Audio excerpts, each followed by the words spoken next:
7월 12일 수요일 새벽 예배 하나님 앞에 드리시겠습니다. 고마우신 하나님 아버지 감사합니다. 무더위 속에 하나님 또 이 무더위 속에 또 장마 가운데 여러 곳에서 폭우가 쏟아지고 있고 또 하나님 자연재해로 인하여 하나님 어려움을 겪고 있는 지역들이 있습니다. 주님 저희를 향한 주의 긍휼과 자비를 보게 하여 주시고 하나님 우리가 종말론을 살펴보고 있는데 자연재해를 통한 하나님의 때를 분별하고 또 하나님 주님이 반드시 오실 것 그리고 주님이 오실 때가 가까운 것 우리가 하나님의 깨어 준비하는 교회와 성도 될 수 있도록 주님 도와주옵소서. 시대를 살아가는 우리가 어떻게 살아야 될지에 대하여 깨닫게 하여 주시고 교회와 성도가 시대를 어떻게 준비해야 될지 깨달아 알게 해주십시오. 사도행전을 살펴보는 내내 우리가 사도행전에 일어났던 그 교회의 모습처럼 그렇게 닮아가는 놀라운 역사 일어나게 하여 주시고 사도행전에 주를 위하여 복음을 위하여 살았던 그분들처럼 우리도 또한 그렇게 살아낼 수 있도록 주님 우리에게 은혜 내려 주옵소서. 오늘도 하나님 말씀 배울 때에 하나님 사도행전의 하나님의 말씀대로 성령의 충만함을 받아 살았던 그분들처럼 다시 한번 더 하나님 이 땅에 하나님의 주의 부흥이 일어나게 되기를 소망하고 우리가 그렇게 하나님 앞에 준비되어지고 사용되어지는 사람 되기를 소망합니다. 말씀 앞에 서게 하여 주옵소서. 사랑하는 예수님의 이름으로 감사하며 기도합니다. 아멘. 우리 함께 찬송가 272장 찬양 드리시겠습니다. 찬송가 272장입니다.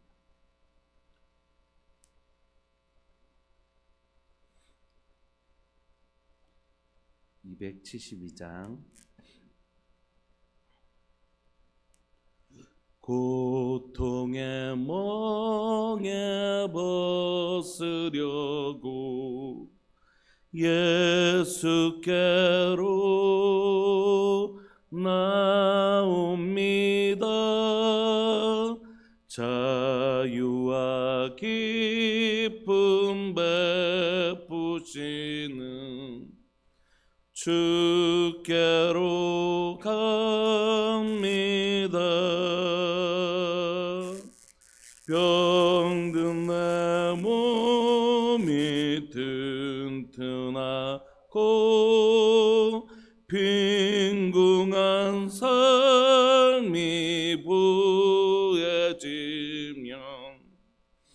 죄악을 벗어버리려고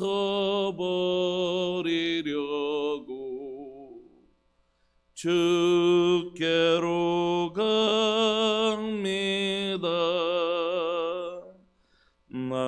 낭패와 실망 당한 뒤에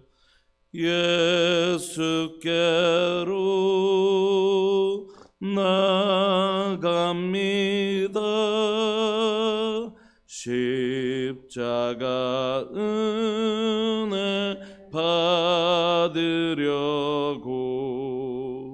주께로 갑니다.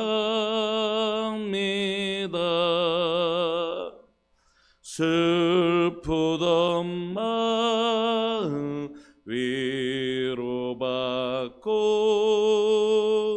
이 생의 풍파 잔잔하며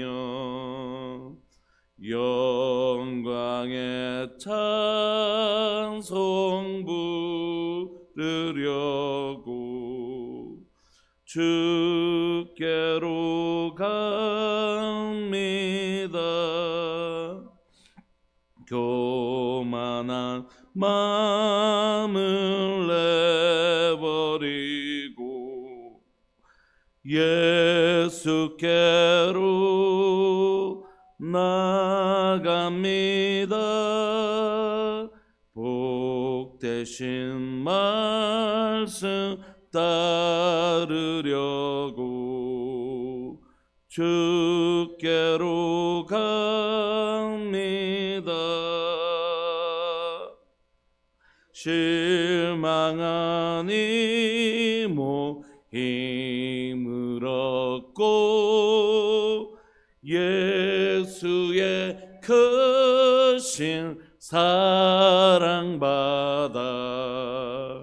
하늘의 기쁨 맛보려고 주께로 갑니다.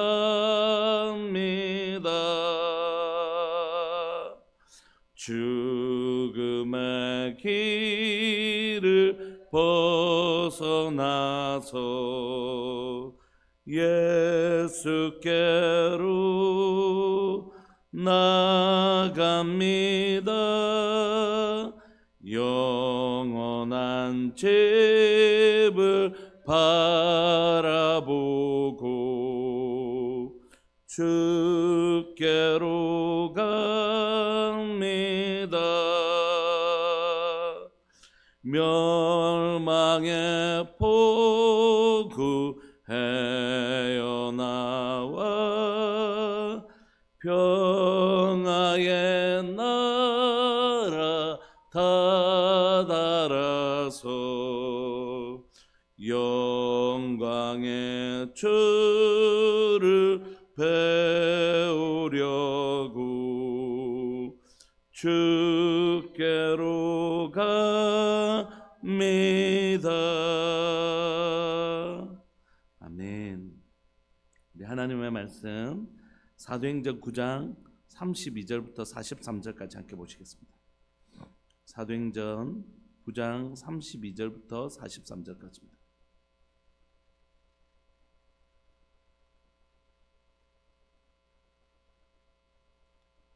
사도행전 9장 32절부터 43절까지 한 목소리로 읽으실까요? 32절부터 시작. 그때에 베드로가 사방으로 두루 다니다가 룻다에 사는 성도들에게로 내려갔더니 거기서 애니아라는 사람을 만나매 그는 중풍병으로 침상 위에 누운 지 8해라. 베드로가 이르되 애니아야, 예수 그리스도께서 너를 낫게 하시니 일어나 내 자리를 정돈하라 한데 곧 일어나니 룻다와 사론에 사는 사람들이 다 그를 보고 주께로 돌아오니라. 요빠에 다비다라 하는 여제자가 있으니 그 이름을 번역하면 도르가라. 선행과 구제하는 일이 심히 많더니 그때 병들어 죽음에 시체를 씻어 다락에 누이니라. 룻다가 요빠에서 가까운지라. 제자들이 베드로가 거기 있음을 듣고 두 사람을 보내어 시체 말고 와달라고 간청하여 베드로가 일어나 그들과 함께 가서 이르매 그들이 데리고 다락방에 올라오니 모든 과부가 베드로 곁에 서서 울며 도르가가 그들과 함께 있을 때에 지은 속옷과 겉옷을 다 내보이거늘 베드로가 사람을 다 내보내고 무릎을 꿇고 기도하여 돌이켜 시체를 향하여 이르되 다비다야 일어나라 하니 그가 눈을 떠 베드로를 보고 일어나 앉는지라. 베드로가 손을 내밀어 일으키고 성도들과 과부들을 불러들여 그가 살아나는 것을 보이니 온 요빠 사람이 알고 많은 사람이 주를 믿더라. 베드로가 요빠에 여러 날이 있어 시몬이라 하는 무두장이의 집에 머무니라. 아멘. 오늘 우리가 살펴보고 있는 본문에는 사도 바울이 계속해서 중심이었다가 이제 베드로로 그 중심 인물이 이동하고 오늘 본문에서는 베드로가 오늘 본문의 주인공으로 등장하는 것을 우리가 봅니다. 지금까지 우리가 복음이 어떻게 흘러들었는지를 잠시 살펴보면 예수님께서 십자가에 죽으시고 부활하시고 40일 동안 제자들에게 하나님 나라는 이런 것이야 라고 설명하신 다음에 너희들 이 하나님의 나라가 이 땅 가운데 이루어지려면 너희들이 두 가지가 꼭 있어야 돼. 하나는 부활의 확실하고 많은 증거를 너희가 보아야 된다. 예수님이 십자가에 죽으시되 부활하신 것을 분명히 경험하는 부활의 확실하고 많은 증거들을 너희들이 경험해야 된다. 왜? 그래야지 증인이 될 수 있어 하면서 친히 부활의 확실하고 많은 증거를 보여주셨어요. 두 번째는 너희가 이걸 이제 예수님 십자가에 죽으시고 부활하신 거 너희들은 이제 확신하겠지만 다른 사람들에게 예수님이 살아계신 것을 보여주려면 예수 그리스도의 영이신 성령님을 받아야 돼.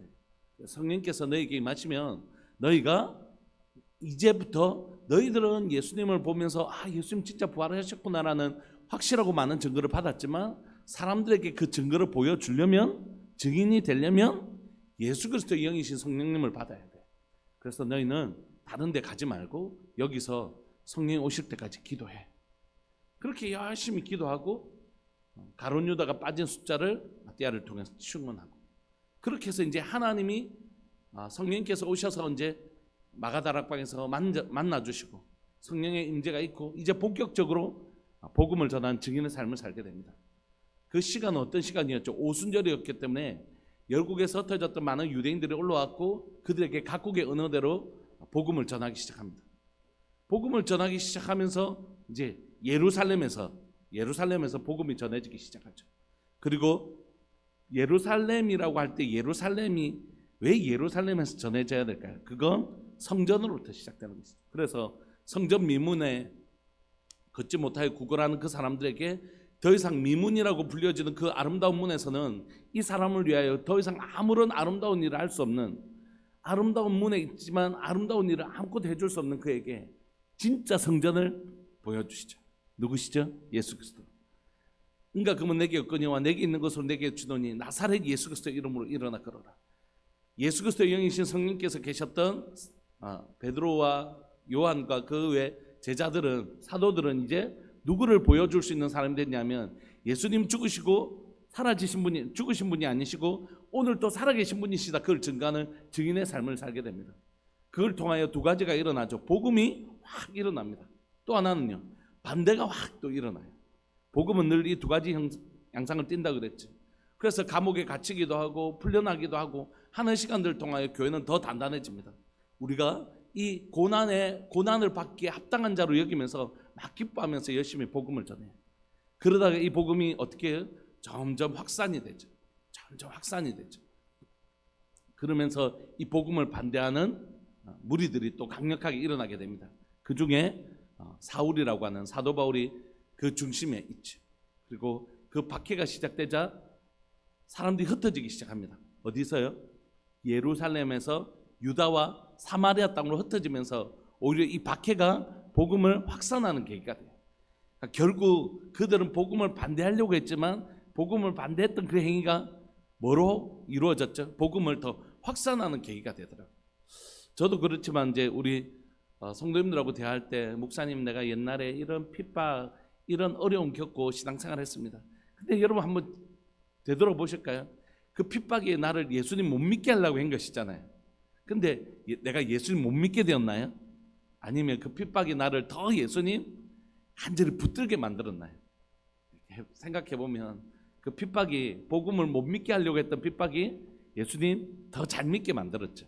그런 것처럼 사도행전에도 예수님을 못 믿게 핍박했던 일이 오히려 예수님을 더 전하게 되는, 예루살렘에서 시작됐던 복음이 유다와 사마리아로 확산되어지는 역사가 일어나는 것이에요. 빌립 집사님을 통하여 사마리아 땅에서 복음을 전하고 하는 일들이 일어나게 된 것이죠. 그리고 이 사도 바울은 이제 스데반 집사님을 죽이게 되고, 그 스데반 집사님을 죽인 사건을 통하여 어떤 역사가 일어나냐면 이 스데반을 죽였던 사도 바울이 오히려 그 박해했던 그를, 예수님을 전한다고 박해했던 그가 예수님을 믿게 되는 다메섹에서 놀라운 일들이 일어나지 않습니까? 그래서 다메섹의 변화를 통하여 그는 복음을 전하는 사람이 되고, 이제 박해했던 그가 오히려 박해를 받는 사람이 되고, 복음을 막던 사람이 복음을 전하는 사람이 된 것입니다. 그 다음에 오늘 본문이 등장하는데요, 이렇게 복음이 이제 박해를 통해서 오히려 확산되어지고 있는 이때에 복음이 지금 점점 예루살렘에서 온 유대와 사마리아 땅으로 막 전해지고 있지 않습니까? 이 시점에 갑자기 이제 사도 바울에서 베드로가 등장하는 것입니다. 32절에 그때에 베드로가 사방으로 두루 다니다가 복음을 열심히 전하고 다녔어요. 루다에 사는 성도들에게 내려갔더니, 그러니까 지금 베드로가 복음을 루다에서만 전한 게 아니라 사방에서 막 전했는데, 사도행전은 그 베드로의 수많은 사역 중에 뭐만 지금 딱 끄집어서 기록하고 있는 것이죠? 루다에 있는 사역만 끄집어내고 있는 것입니다. 왜냐하면 다른 사역들 너무 귀하지만 지금 루다에서 사역하는 이 사역이 무슨 메시지가 있기 때문입니다. 뭔가 수많은 사역 중에 누가가 베드로 이 사역을 다 기록하면서 너 이 사역 잘 봐봐, 지금 베드로가 열심히 전도 전하고 있는데 그 중에 내가 한 가지를 너희들에게 소개할게 하고 소개해주고 있는 것입니다. 그것이 무엇입니까? 거기서 애니아라는 사람을 만났습니다. 그는 중풍병으로 침상위에 누운 지 8해나 되는, 중풍병으로 침상에 누운 지 8해나 되는. 그래서 베드로가 이르되 에니야야, 예수 그리스도께서 너를 낫게 하시니 일어나 내 자리를 정돈하라 한데 곧 일어나서 루다와 사론에 사는 사람들이 다 그를 보고 주께로 돌아오는 역사가 일어났어요. 이런 역사들은 계속해서 일어난 거 아닌가? 이게 왜 특별한가? 물론 이 사건을 보면 예수님께서 중풍병자를 일으키신 사건처럼, 지금 이제 베드로가 마치 예수님께서 이 땅에 계셨을 때 중풍병자를 일으키시고 고쳐주신 것 같이 지금 그 사역을 하고 있구나라는 걸 우리가 알아요. 그런데 여기서 중요한 건 뭐냐면 지방입니다. 루다, 사론이란 지방입니다. 이 지역은 어떤 지역이냐면 바닷가에서 지중해에서 이렇게 탁 들어오면 가이사랴나 또는 요빠라는 항구가 있습니다. 우리가 잘 아는 바닷가에 보면 가이사랴나 요빠라는 항구를 통해서 주로 사람들이 이제 외부 이방인들이 들어오게 되는데, 그 이방인들이 주로 들어와서 머물게 되는 그런 곳이 어디냐면 루다예요. 루다라는 곳은 이방인과 유대인들이 함께 살고 있는 곳이에요. 마치 지금 복음이 어디에서 들어왔죠? 예루살렘으로부터요. 근데 이게 온 유대와 사마리아와 이 사마리아도 어쨌든 유대인의 지역은 아니었지만 우리가 가지고 있는 잘 알잖아요. 북이스라엘의 수도였고, 그러니까 이 지역은 또 이방인의 지역이라고 하기는 어려운, 어쨌든 유대 예루살렘과 온 유대와 사마리아까지 복음이 전해졌단 말이에요. 근데 이 복음이 이제 어디로 가야 되죠? 예루살렘과 온 유대 사마리아 땅끝 이방인으로 넘어가야 되잖아요. 본격적으로 이방인으로 넘어가는 시대잖아요. 유대인에게서 이방인으로 넘어가야 되는 시대. 그런데 지금 어디에서 복음을 전하고 있다고요? 유대인과 이방인들이 함께 살고 있는 루다에서 복음이 전해지고 있는 것입니다.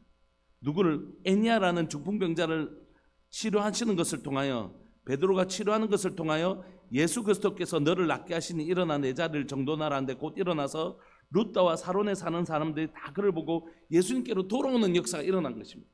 여러분, 우리가 이 사건을 기억해내면 이 사건은 중풍병자를 치료하는 사건인데, 중풍병자는 어떤 사람입니까? 원어로 하면 패러라이즈, 그러니까 완전히 마비된 사람입니다. 온몸이 마비되어서 하나님께 나가고 싶어도 나갈 수 없는 사람. 그렇게 해서 중풍병자를 고치실 때 예수님께서 뭐라고 하셨죠? 네 죄를 사하여 준다고 말씀하시잖아요.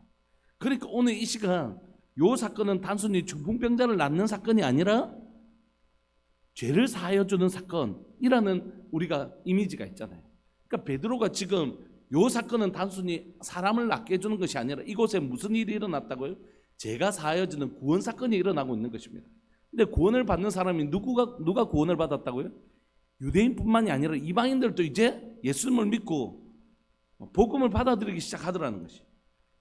그래서 35절 루다와 사론에 사는 사람들이 다 그를 보고 주께로 돌아오니라. 그러니까 다 안에는 유대인과 이방인들이 함께 있는 것입니다. 지금까지는 유대인에게 복음이 전해졌는데 지금은 이제 어떤 시간으로 이방인들도 복음을 듣기 시작하네? 그럼 좀 있으면 어떤 일이 일어날까요? 이방인에게 복음이 확 나가는 그 지금 문턱에 있는 것입니다. 유대인들에게는 절대로 함께 할 수 없어요. 유대인들에게는 이방인은 절대 함께 할 수가 없습니다. 우리가 구약에서 배웠던 것처럼 진안, 진박, 그 다음에 이런 구분이 있잖아요. 유대인, 이방인, 이런 뛰어넘을 수 없는 경계가 있거든요. 그런데 지금 이 복음이 유대인에게서뿐만이 아니라 이방인에게로 넘어가고 있는 것입니다. 그러니까 이 사건은 앞으로 복음이 이방인으로 본격적으로 이방인에게 복음이 전해지기 위하여 지금 뭔가 가교 역할을 하고 있다는 것을 우리가 알 수 있죠. 두 번째 36절 한번 보십시오. 이제 본격적으로 요빠라고 하는 곳이 등장합니다. 요빠에 다비다라는 여제자가 있으니 그 이름을 번역하면 도루가라. 선행과 구제하는 일이 심히 많더니 그때 병들어 죽음에 시체를 씻어 다락에 누이니라. 루다가 요빠에 가까운지라. 제자들이 베드로가 거기 있음을 듣고 두 사람을 보내어 지체 말고 와달라고 간청합니다. 베드로가 일어나 그들과 함께 가서 그들을 데리고 다락방에 올라가니 모든 가부가 베드로 곁에 서서 울며 도루가가 그들과 함께 있을 때에 지은 속옷과 겉옷을 내보이거늘. 속옷과 겉옷은 여러분 엄청 비싼 옷이에요. 속옷, 겉옷은 집을 제외하고는 가장 비싼 게 옷입니다. 요즘은 우리가 흔하디 흔한 게 옷이지만 여러분 일생을 해도 겉옷은 한 벌밖에 없어요. 겉옷 가져가면 그래서 레위기에 보면 돌려주라고 그렇게 얘기해 있잖아요. 그러니까 이제 이 다비다가 엄청나게 이 요빠 지역에서 가부들 많은 정말 힘든 사람들을 돕고 섬기며 살았던 것입니다. 그래서 이 겉옷과 속옷을 내보인다는 건 뭐냐면 이 사람이 얼마나 우리를 섬겼는지 한번 보십시오. 그러니까 베드로 제발 좀 이 사람을 위해서 기도해 주십시오. 이런 뜻이겠죠. 베드로가 사람을 다 보내고 무릎을 꿇고 기도하여 돌이켜 시체를 향하여 이르되 다비다야 일어나라니 그가 눈을 떠 베드로를 보고 일어나 앉는 것입니다. 죽은 자가 살아나는 역사가 일어나는 것이죠. 예수 그리스도의 예수님의 이름이 지금 죽음에서 부활하신 주님이 죽은 자를 살려내고 계시는 것입니다. 베드로가 손을 내밀어 일으키고 성도들과 가부들을 불러들여 그가 살아난 것을 보이니 온 요파 사람들이 알고 많은 사람이 주를 믿기 시작합니다. 그리고 베드로가 요파에 있는 여러 날이 있어 시몬이라고 하는 무두장의 집에 머물게 됩니다. 근데 여기에서 나오는 단어들이 앞에서는 8년 된 중풍병자가 남자였거든요. 유대인이었습니다. 지금 밑에 보면 요파에서도 이번에는 여자인데 유대인입니다. 위에 있는 남자는 8년 된 중풍병자였고 밑에 나오는 여자는 아예 죽어버렸습니다. 그런데 이 베드로가 이 두 사건을 통하여 하나는 죄가 사하여지는 중풍병자를 고침으로써 그 제사함이 일어난다는 것이고 밑에는 뭐죠? 죽은 자가 살아난 부활. 그러니까 이 두 가지 사건을 살펴보면 십자가의 제사함과 부활을 보여주는 그런 사건들이죠. 이 사건들을 보면 십자가에 죽으시는 예수 그리스도 죄를 사하시는 사건과 죽은 자를 살려주시는 부활 사건이 여기에 그대로 있는 것입니다. 이 십자가와 부활 사건들이 지금 누구에게 전해지냐면 유대인들을 통하여 누구에게요? 이방인들에게로 전해지는 사건이라는 것이에요. 특별히 여러분 요빠는 어디를 생각납니까? 요나 생각나죠. 요나는 그 이방인들을 가스로 특히 우리를 괴롭혔던 그 사람들에게 우리 복음 못 전한다 이랬던 곳 아닙니까?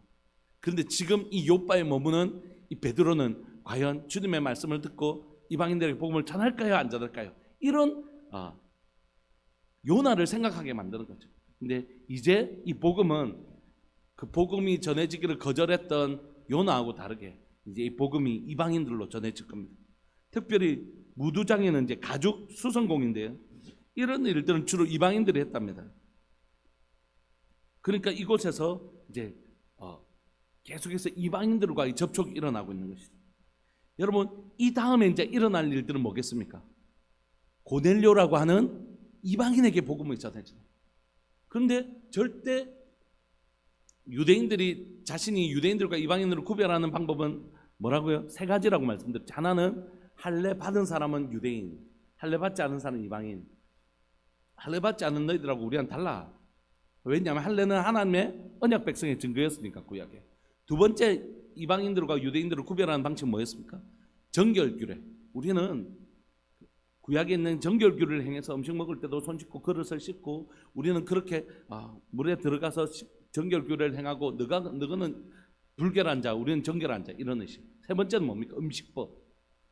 이방인들은 아무거나 먹지만 우리는 레위기에 있는 지금도 유대인들은 코셔법이라고 해서 그 레위기에 있는 정결한 음식만 먹거든요. 그런 것만 먹는. 그런데 이제 고넬료 사건을 보면 부정한 음식인데 먹으라고 하잖아요. 하나님께서 내가 정결케 한 것을 네가 부정하지 마라 이렇게 말씀하시잖아요. 그건 뭡니까? 부정한 음식은 유대인, 이방인들을 의미하는 것이거든요. 이방인들을 부정하지 마라고 말씀하시면서 그 복음의 경계가 유대인에게서 이방인으로 넘어가는 결정적 사건이 이제 고넬료 사건 아닙니까? 그 사건을 위해서 지금 이 사건이 일어나고 있는 것이죠. 베드로에게 지금 복음이 이방인에게로 들어가네?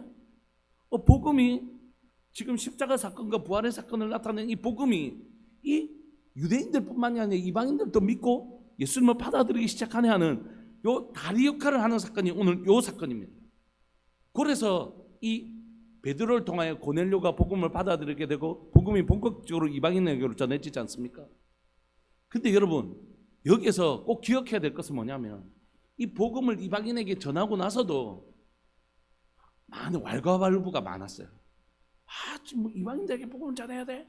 이건 그래서 사내들인 공회 예루살렘 공회가 열리면서 이것을 정리해야 되고 사도 바울이 1차 전도 여행 나왔을 때도 이게 문제가 되어지고 계속해서 이게 문제가 되어져요. 복음을 전할 때마다 계속해서 일어나는 문제는 뭡니까? 야, 이게 유대인들의 입장에서는 너희하고 우리하고는 달라 막 이렇게 얘기하고, 복음을 전하는 사람들 입장에서도 과연 이방인들에게 복음 전하는 게 맞아? 성령으로 이방인들도 성령으로 세례를 받을 수 있어? 막 이런 문제들이 늘 문제였다는 것이.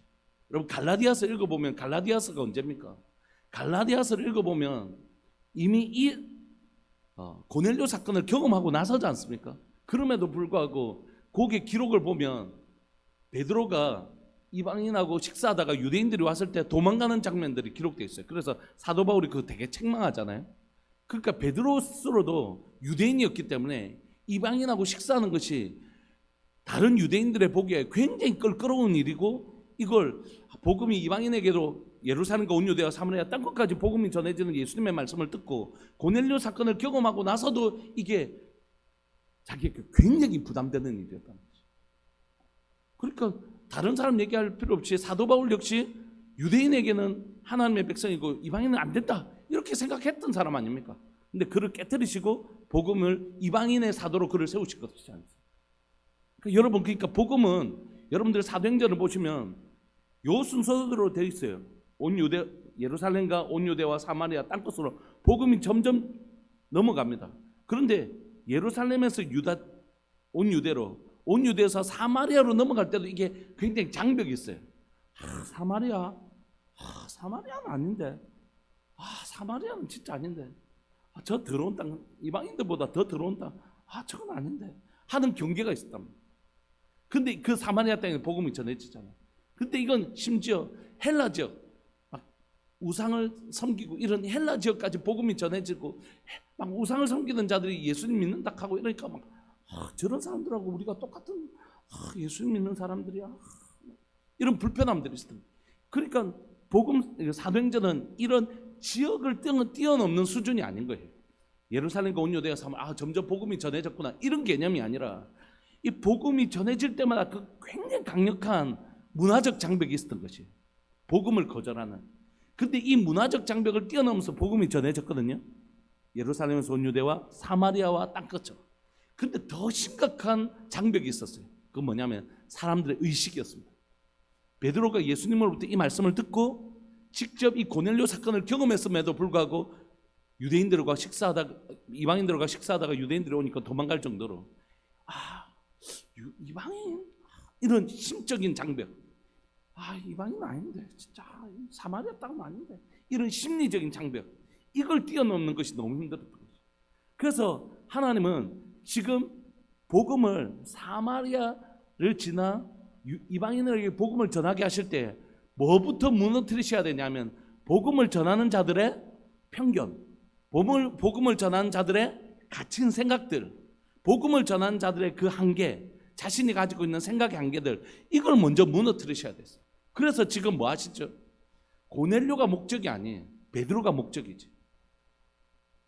당시 초대교회 리더십이었던 베드로에게 복음이 유대인들에게 뿐만이 아니라 이방인들에게 전해진다는 걸 확실히 그 생각의 장벽들을 무너뜨리셔야지 이제 복음이 이방인에게로 흘러들어갈 수 있잖아요.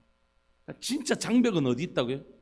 여러분, 외부에 있지 않습니다. 내가 누군가에게 복음을 전할 때에 복음을 전하는 어려움은 환경에 있지 않고 마음에 있어요.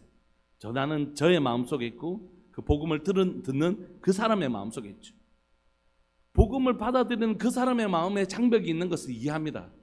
그런데 때로는 복음을 전하는데 가장 큰 장벽은 어디에 있다고요? 복음을 전하는 내 속에 있는 것이죠. 제 안에 복음을 전하는 깊은 장벽이 있는 것입니다. 내가 가지고 있는 생각의 한계, 이걸 무너뜨리지 않으면 하나님을 더 드러낼 수가 없는 것이에요. 사실 성경은 온통 그 얘기를 하고 있습니다. 아이 없는데 내 나이 99세에 내 아내는 생각 끊어졌는데 안 됐지. 이런 자신이 가지고 있는 생각의 한계. 나는 이제 내가 옛날에는 힘 있을 때는 이스라엘 백성들 구원하려고 애굽에서 몸부림쳤지만 이제는 나이 80인데 이제 뭘 할 수 있겠어. 말도 잘 못하는데 하는 자신이 가지고 있는 한계. 나는 아이라 말할 줄 알지 못합니다 하는 자신이 가지고 있는 한계, 그런 한계들이 늘 뭐냐면 복음을 전하는 데 한계가 되었다는 것이. 진짜 장벽은 외부적 환경이 아니라 또 복음을 받아들이는 사람들의 그 마음의 장벽, 그것도 문제겠지만 더 큰 장벽은 내가 전하는, 내가 복음을 전하는 내 속에 이건 안 될 거야, 하나님의 역사를 보면서도 이건 안 될 거야, 내 나이 99세인데 안 될 거야, 나는 아이라 말하지 못할 거야, 나는 나이가 이 나이인데 안 될 거야, 이제 죽었으니까 안 될 거야, 이건 보리떡 5개 물고기 2마리 이거 뭐 하겠어. 이런 한계들, 그 한계들이 복음을 경험하지 못하게 만든다는 것이죠. 그래서 주님이 하시는 일은 뭐냐면 그 사람이 가지고 있는 마음의 그 믿음의 그 한계를 무너뜨려 버리시고 능치 못할 일이 없다는 그 믿음의 지경을 확장시키고 싶으신 것입니다. 그래서 베드로의 마음에 있는 그 장벽을 무너뜨리시고 이방인도 돼, 왜 안 돼? 그걸 경험케 하시는 시간들을 보내고 있는 것입니다. 말씀을 마무리하고 싶습니다. 목사로 살아가면서 제 속에 있는 한계들을 봅니다. 안 될 것 같아. 이런 선교도 뭔가를 해도 잘 결과가 보이지 않을 때 낙심할 때가 있는, 안 되는 것 같아. 그런데 하나님은 전혀 다른 방식으로 일하시는 것이죠. 그래서 누가 제일 문제인가 하면 제 안에 제일 문제인 것 같아요. 안 될 것 같아. 교회가 어떤 교회를 섬기고 하면서 안 될 것 같아. 이런 한계들. 근데 주님 사실 능치 못할 일이 없다고 맨날 고백하면서도 내 속에 내 스스로가 그 한계를 두고 있을 때가 너무너무 많아요. 그러니까 사실 복음을 방해하고 하나님 나라가 임하는 것을 방해하는 가장 문제거리는 어디 있냐면 제 마음속에 있더라고요. 성도들에게도 제일 다가가기가 제일 어려울 때가 뭐냐면 저분이 참 괜찮은 분이에요. 너무 신실하게 하나님을 알아가고 하나님을 배우는데 그 한 고기까지인 거예요. 계속해서 무릎까지 계시는데 그 얼마나 기회예요. 무릎까지 하나님을 경험하며 사는데, 근데 거기까지 자신이 한계를 그렇게 딱 정해놓는 거예요. 그러니까 거기서 더 나아가지를 못하시는 거예요. 그런 경우들을 참 많이 보거든요. 신앙생활을 오래 하면 오래 할수록 그런 게 있는 것 같습니다. 자기의 바운드를 정해놓고 여기까지 익숙한 것, 그것에 머무는 것이. 더 놀라운 하나님의 역사가 예비되어 있음에도 불구하고 그것을 갈망하거나 기대하거나 더 나아가려고 하지 않는 태도, 그런 것들이 예수님을 믿는, 오래 믿었던 사람들에게, 또 목회자인 저 같은 사람들에게 있는 것 같아요. 스스로가 환경을, 제한을 만들어 놓고도 그게 제한인지 모르는. 근데 그게 하나님 나라를 확장하는데 내가 방해꾼이 되고 있다. 정작 내가 그 복음을 막고 있는, 복음을 전하는 내가 복음을 막는 사람이 되고 있다는 것입니다. 그런 말씀 마무리하고 싶습니다. 여러분, 오늘 하나님께서 우리를 보여주시기를 소망합니다. 하나님께서 나를 보여주시기를 소망합니다. 혹시 내 안에, 혹시 정말 하나님을 위하여 산다고 얘기하면서 또 하나님 나라가 이 땅에 임하기를 원한다고 막 얘기하는 내 안에 정작 하나님 나라 복음을 막고 있는 제한된 사고, 나의 편견, 나의 한계적인 생각들, 그런 선입견들, 그런 것이 없는지 보게 하시고 하나님 이거 팍 와장창 깨트리셔서 더 넓은 곳으로, 하나님의 더 넓은 시각으로 확장되어지는, 경계가 무너지는 내 생각의 예루살렘에서 유대 땅으로 사마리아 땅끝까지, 지역적으로 아닌 내 생각이 그렇게 확장되어지는 놀라운 역사가 이 예배를 드리는 여러분들에게나 저에게나 또 영상을 통해서 예배를 드리는 모든 분들 가운데 이 생각의 지경이 깨트려지고 생각의 지경이 확장되어지는 편견과 선입견들이 깨트려져서 하나님의 나라의 확장, 하나님 나라의 지경의 확장이 내 안에서 먼저 새롭게 되어지는 역사 일어나기를 소망합니다. 그래서 내가 복음을 가로막는 자, 제한하는 자가 되지 않도록 주님 나에게 은혜 내려주옵소서. 우리 이 말씀 붙드시고 주님의 이름을 크게 부르시면서 동성으로 기도하면서 나갑시다. 기도하시겠습니다. 주여, 살아계신 하나님 아버지 감사합니다. 오늘 또 귀하고 복된 말씀 들려주셔서 감사합니다. 하나님, 오늘 이 시간 베드로에게 예루살렘과 온 유대와 사마리아로 땅끝까지 이르기 위해서는 하나님이여 국가와 국가의 하나님이여 국경을 지나야 되는 것이 아니라, 국가와 국가 사이에 있는 문화적 하나님의 장벽을 뛰어넘는 것이 아니라 사실은 내 마음에 있는 편견들, 내 마음에 있는 하나님 생각들, 하나님 그것을 뛰어넘어야 되는 것을 하나님 보여주셔서 감사합니다. 하나님, 저 사람은 안 될 거야, 저 사람은 정말 아무래도 안 되는 사람인 것 같아 라고 생각했던 그 생각의 편견들을 깨트리지 아니하면 그 사람에게 복음이 넘어갈 수 없음을 고백합니다. 하나님, 내가 생각했던 환경들, 이건 진짜 안 되는가 봐, 이건 진짜 안 되는가 봐 생각했던 그 한계를 두었던 생각들, 하나님, 내가 생각했던 그 생각의 한계들을 무너뜨려 주시기를 소망합니다. 하나님, 목회자로서 복음을 전하고 하나님 나라를 꿈꾼다고 하면서 정작 제가 가지고 있는 생각들이 복음을 제한하였고 하나님의 나라를 제한했던 죄를 용서하여 주시고, 하나님, 주님 정말 능치 못하시는 일 없고, 주님은 하나님이여 제한이 없는 남자다 여자든지, 하나님이여 중풍병자든지 죽은 자든지, 또한 하나님이여 유대인이든지 이방인이든지 제한하지 않고 하나님의 복음이 온 땅끝까지 이르기를 원하시는 하나님의 제한 없는 복음에 대하여 눈뜨게 하여 주시고, 하나님의 제한 없는 물이 바다를 덮은 것 같이 여호와의 영광을 인정하는 것이 온 땅에 가득한 것이 하나님의 뜻인 것을 알게 하여 주셔서, 하나님 제 속에 하나님을 제한하거나 하나님의 역사를 제한하는 자 되지 않게 하여 주옵소서. 하나님은 능치 못하실 일이 없고 하나님은 능하지 못하신 일이 없음을 고백합니다. 오늘 하나님, 제 마음속에 하나님의 나라를 제한하고 하나님의 복음을 제한하는 그 모든 편견들과 짧은 생각들, 내가 안 되면 하나님도 안 될 거라는 이 나쁜 생각들을 다 깨뜨려 주시고, 하나님, 우리 주님은 능치 못하실 일 없는 것, 주님을 향한 나의 믿음의 고백, 하나님, 믿음의 한계를 두지 않는 진짜 믿음의 사람 되게 하여 주옵소서. 믿음의 거룩한 확장 하나님 제 가운데 있게 하여 주옵소서. 감사합니다. 이 새벽에 너무 아름답고 귀하고 복된 말씀으로 들려주시고 깨닫게 해주셔서 감사합니다. 주님, 이 은혜가 제게 있게 하여 주옵소서. 확장의 은혜가 있게 하여 주옵소서. 사랑하는 예수님의 이름으로 감사하며 기도합니다. 아멘. 송성영 하옥분 집사님, 김홍숙 권사님, 하나님 앞에 귀한 예물 드리셨습니다. 하나님께서 사랑하는 두 가정 가운데 이 복음의 놀라운 확장, 생각의 확장이 일어나게 하시기를 간절히 바라고 소망하고, 여러분들이나 또 영상을 예배를 드리는 모든 분들에게 이 복음의 확장, 생각의 확장 일어나게 되기를 간절히 바라고 소망합니다. 계속해서 여러분들 기도합시다. 기도하실 때에 하나님, 내 안에서 먼저 예루살렘에서 온 유다와 사마리아 땅끝까지 내 안에서 확장되어지는 모든 경계들, 제한했던 것들, 편견들 다 무너뜨려지고 내 안에서 복음이 확 퍼지는, 내가 하나님 나라와 복음을 제한하지 않는 자 되게 해주십시오. 우리 그런 마음으로 오늘 또 우리의 삶이 복음을 제한하는 삶이 되지 않도록 하나님 은혜 내려달라고 우리 주님의 이름을 크게 부르시면서 계속해서 우리 기도하면서 나갑시다. 기도하시겠습니다.